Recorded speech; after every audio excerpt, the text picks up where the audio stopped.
Launched its election manifesto. In his address, Moloto says freedom without land distribution is fake and that meaningful development becomes impossible for communities who do not own land. The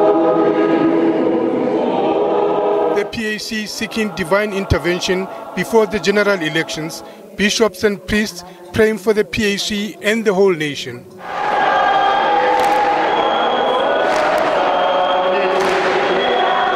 Launching the manifesto, it hopes to deliver when it gets into power.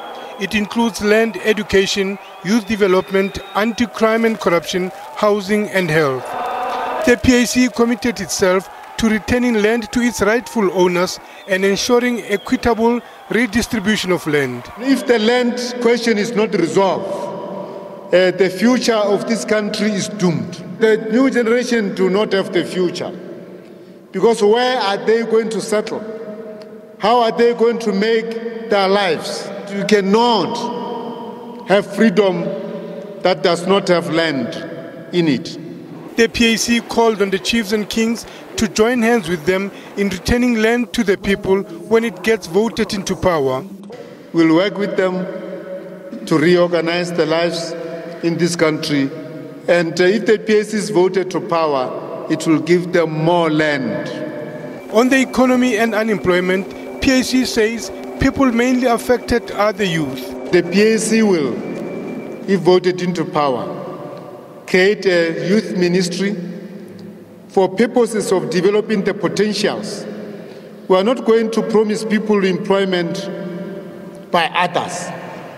We are going to help the youth to start and run projects that will be able to impact on the development of their community and the country at large. The party says it has identified 3 critical issues in the public sector: police, soldiers and nurses.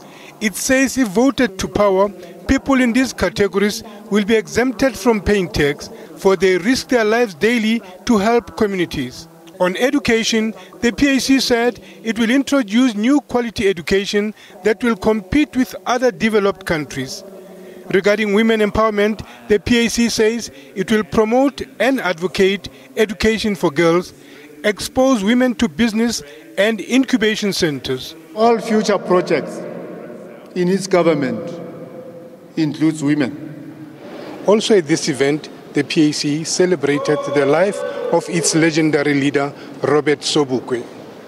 What we are still struggling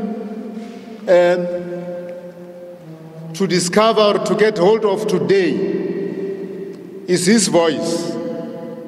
This confirms that what the apartheid regime feared about Sobukwe, more than anything else, they knew he was not a trained guerrilla.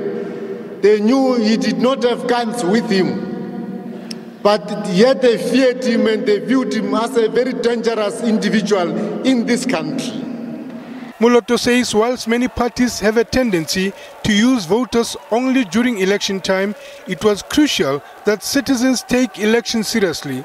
People should vote PAC, which will advance their wishes and aspirations and change the status of the downtrodden for the better. Lehana Tsotetsi, SABC News, Johannesburg.